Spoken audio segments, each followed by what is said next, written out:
দিলেন কেন? বাংলাদেশের মুখে চাপ ধরে আছেন। এই পুলিশ ভাইদেরকে বলি, এদের বাপ মা নাই, এদের আত্মীয় স্বজন নাই, এদেরকে কেউ বলে না যে তোমরা কি করছো? বুলেট আপনি দেখেছেন, বাবা মায়ের আর্তনাদ, অভিশাপ, আসমান কাঁপে। একটা মারবেন 10টা আসবো, 10টা মারবেন লক্ষ আসবো। সারা দেশের মানুষ, মা বাপ সব একসাথে দাঁড়াবো। কিছু হটবা না, ভয় পাবা না। তোমাদের শিক্ষক আমরা লজ্জা পাই, তোমাদের থেকে শিখেছি।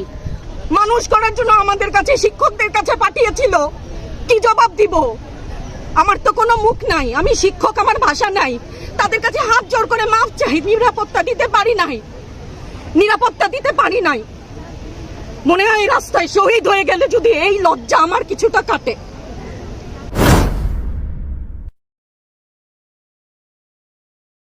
কত কিছুই তো বলছে, বাম্পার ফলন, লেবুর বাম্পার ফলন, বলেন না একটা বাঙালি দেখান যে এই কথাটা বিশ্বাস করে। এসব বলে আমাদেরকে আরো মানে এটাকে বিরক্ত হওয়া বলবো না, বিরক্ত হওয়ারও সীমা ছাড়িয়ে গেছে। সারা বিশ্ব জানে পুলিশের গুলিতে, সন্ত্রাসীর গুলিতে, আওয়ামী লীগের পোষা এই ছাত্রলীগের কর্মীর গুলিতে আর একটা কোনো ছাত্রের হাতে কোনো অস্ত্র দেখান। আমার মুগ্ধ মরলো কেন? ওই ছোট ছোট বাচ্চাগুলো মরলো কেন? আমার ছাত্রের কলার চেপে ধরলেন কেন আপনারা? আমার ছাত্রের কলার অনেক মূল্যবান, যেখানে দাঁড়িয়ে আছি ভাষা, সেই জায়গায় দাঁড়িয়ে বলি আমার ছাত্রের কলার, আমার ছাত্রের মুখে হাত দিলেন কেন? বাংলাদেশের মুখে চাপ ধরে আছেন। এই সমস্ত ভয় আর দেখিয়েন না, অনেক হয়েছে, আর না, আর না। আমার ছাত্রদেরকে টেনে টেনে ধরে নিয়ে যাচ্ছে, কি হিসাবে, কোন বিচারে? আপনারা বলেন যে ওদের গলা দিয়ে কিছু বলেন না। রাস্তার যে একটা মূর্খ মানুষ, যার লিটারাল সেন্সে কোনো ক খ গ ঘ শিক্ষা নেই, সেও জানে, সেও দেখেছে এটা আগের যুগ না। ইনফরমেশন সবার কাছে আছে। আপনি তথ্য কতদিন বন্ধ রাখবেন? কতটুকু বন্ধ রাখবেন? এই সমস্ত মিথ্যাচার করে ওনাদেরকে ছোট হতে, হাস্যরসের পাত্র হতে প্লিজ একটু অনুরোধ করেন। আচ্ছা ম্যাডাম, আরেকটা ব্যাপার, যে 6 সমন্বয়কারী হেফাজতে আছে, তারা অনশনেও আছে।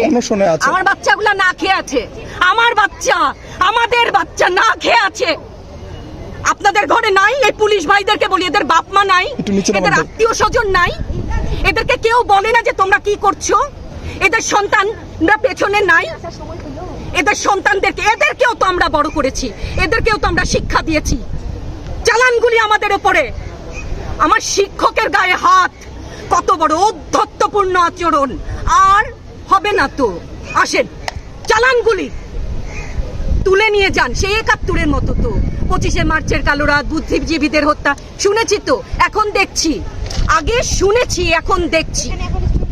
প্রধানমন্ত্রী বলে থাকেন যে স্বজন হারানোর বেদনা সে বুঝেন, এই বিষয়ে সেসব জায়গায় আপনাদের কি বলার থাকবে ম্যাম? মানে দেখুন, এটা ওনারটা অবশ্যই উনি বুঝেন। ওনার সময়ও আমরা কিন্তু একাত্মতা প্রকাশ করেছি। এই বেদনা যদি কেউ অনুভব করে, এই জিনিস হবার কথা না। উনি যদি সত্যিই বুঝতেন, মুগ্ধের মা, অন্য যতগুলা শিশু থেকে শুরু করে, শিক্ষার্থী থেকে শুরু করে মরে গেলেই বেদনা বুঝবে। আমার 6টা সন্তান যে ওখানে অনশনে আছে, তাদেরটা কে বুঝবে? বুলেট আপনি দেখেছেন, বাবা মায়ের আর্তনাদ, অভিশাপ, আসমান কাঁপে। আপনাদের কাঁপে না? তার কাঁপে না? অভিশাপের ভয় হয় না? বুকগুলা যাত্রা হয়ে গেছে আমার সন্তানদের। রাবার বুলেট বলবেন, কি বলবেন? এগুলো অস্ত্রের মুখে দাঁড়িয়ে আছে, আমাদের পয়সায় কেনা বুলেটে আমাদের সন্তানদের আপনারা বুলেট ছুটছেন। আর কত, আর কত? পুলিশ ভাইদেরকে বলি, ভেতরে তো আপনিও মানুষ, পুলিশ ভাই বলি না, ক্ষমা করবেন, মুখ থেকে বার হয়ে গেছে। তাদের ঘরেও সন্তান আছে, তাদের খোলসের ভিতরেও মানুষ।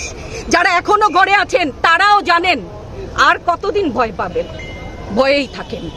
একটা মারবেন 10টা আসবো, 10টা মারবেন লক্ষ আসবো। সারা দেশের মানুষ, মা বাপ সব একসাথে দাঁড়াবো। পরিবারগুলোর প্রতি যারা মায়েরা যারা আছেন, তাদের উদ্দেশ্যে কিছু, তাদের কাছে তো হাত জোর করে ক্ষমা চাই। ওরা আমাদের কাছে পাঠিয়েছিল ওদের সন্তানকে মানুষ করার জন্য, আমাদের কাছে শিক্ষকদের কাছে পাঠিয়েছিল, কি জবাব দিব? আমার তো কোনো মুখ নাই, আমি শিক্ষক, আমার ভাষা নাই। তাদের কাছে হাত জোর করে মাফ চাই, নিরাপত্তা দিতে পারি নাই, নিরাপত্তা দিতে পারি নাই। মনে হয় রাস্তায় শহীদ হয়ে গেলে যদি এই লজ্জা আমার কিছুটা কাটে। ওদেরকে বলবার আমার কিছু নাই।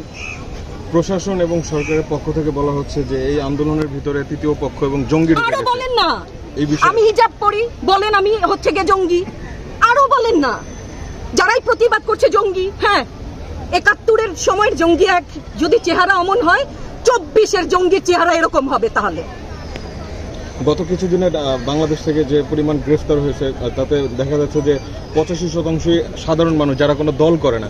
এই বিষয়ে দল করলেও বা ক্ষতি কি?